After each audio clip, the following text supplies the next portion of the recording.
طاقت اور اقتدار کی ہوس ایک ایسی چیز ہے جو انسان کے اندر اچھائی اور برائی کا فرق ختم کر دیتی ہے۔ لالچ میں اندھے ہو کر خون کے رشتے ایک دوسرے ہی کے خون کے پیاسے بن جاتے ہیں۔ تاریخ ایسی داستانوں سے بھری پڑی ہے جن میں خود غرض انسان نے پیسے، شہرت، طاقت یا کسی بھی ہوس سے مغلوب ہو کر ظلم و بربریت کی انتہا کر دی، لیکن خود بھی اپنے ہی تیر کا شکار ہوا۔ یہاں ہرس و ہوس کی ایسی ہی ایک داستان کا ذکر ہے۔ پیکس رومانا وہ زمانہ تھا جب رومن امپائر میں راوی ہر طرف چین ہی چین لکھتا تھا۔ اس دور میں رومن دوسرے علاقوں پر قبضہ کرنے اور خون خرابے کی بجائے اپنی سلطنت کی بہبود اور قانون کی بالادستی کی طرف متوجہ ہوئے۔ لیکن کیا واقعی یہ دور رومن سلطنت کا سنہرا دور تھا؟ رومن سلطنت کا یہ سنہرا دور بدعنوانی، قتل و غارت اور سیاسی جوڑ توڑ سے بھرپور تھا۔ قانون کی بالادستی نامی چڑیا صرف تاریخ کی کتابوں میں نظر آ سکتی ہے، کیونکہ اس زمانے میں رومن سلطنت کی ناک کے نیچے لوکسٹا نامی ایک سازشی قاتلہ نہ صرف عیش و عشرت کی زندگی گزارتی رہی بلکہ رومن ارباب و اختیار اس کی گراں قدر خدمات سے مستفید بھی ہوتے رہے۔ بدلے میں لوکسٹا کو قانون سے مکمل تحفظ حاصل رہا اور ساتھ ہی اپنا ہنر اگلی نسل تک منتقل کرنے کے لیے مواقع بھی ملے۔ روم کے دیہی علاقے سے تعلق رکھنے والی لوکسٹا آف گول جڑی بوٹیوں کے ذریعے زہر تیار کرنے میں مہارت رکھتی تھی۔ روم میں اس نے دیکھا کہ لوگ خصوصاً امراء انتہائی لالچ ہیں اور اپنے مخالفین کے خاتمے اور ان کی دولت ہتھیانے کے لیے ہر طرح کے ہتھ کنڈے استعمال کرنے سے باز نہیں آتے۔ ضرورت محض اس بات کی تھی کہ ان اموات پر قدرتی موت کا گمان ہو۔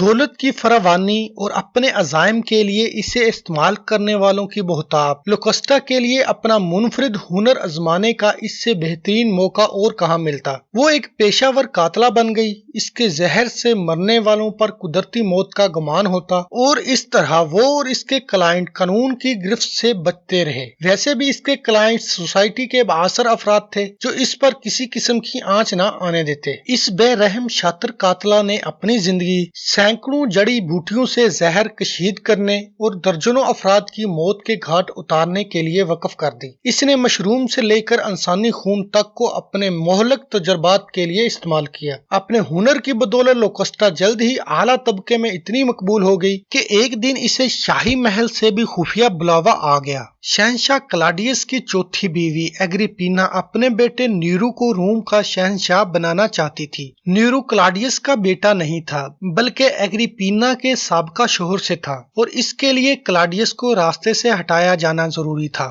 ساتھ ہی اس کی موت کو قدرتی لگنا بھی ضروری تھا۔ ظاہر ہے یہ کام لوکسٹا کے سوا اور کون کر سکتا تھا۔ اگریپینا نے لوکسٹا کو بتایا شہنشاہ مشروم کا شوقین ہے، چنانچہ مشروم کے ذریعے کلاڈیس کو زہر دینے کا منصوبہ بنایا گیا۔ شہنشاہ کے خادموں کو رشوت دے کر چھٹی دے دی گئی۔ ملکہ نے اپنے ہاتھوں سے وہ زہریلے مشروم شہنشاہ کی خدمت میں پیش کیے جنہیں کھاتے ہی کلاڈیس کی حالت غیر ہو گئی۔ ملکہ نے بناوٹی گھبراہٹ کا مظاہرہ کرتے ہوئے بادشاہ کو سنبھالنے کی کوشش کی، لیکن لا حاصل زہر اپنا کام کر چکا تھا۔ شہنشاہ کلاڈیس مر گیا اور اس کی جگہ نیرو کو بادشاہ بنا دیا گیا۔ اس طرح لوکسٹا کے کالے کارناموں میں ایک اور کارنامے کا اضافہ ہو گیا۔ بہرحال کہانی یہیں ختم نہیں ہوتی۔ ایک سال بعد لوکسٹا کو ایک اور قتل کے جرم میں موت کی سزا سنائی گئی، لیکن اس بار اس کو بقل میں خود شہنشاہ نیرو نے بچایا۔ لوکسٹا پر یہ مہربانی اس کی پرانی خدمات کے صلے میں نہیں ہوئی تھی بلکہ شہنشاہ نیرو اپنے ایک مخالف کو ٹھکانے لگوانا چاہتا تھا جو دراصل مقتول شہنشاہ کلاڈیس کا اصل وارث بھی تھا۔ نیرو کو اپنے چھوٹے سوتیلے بھائی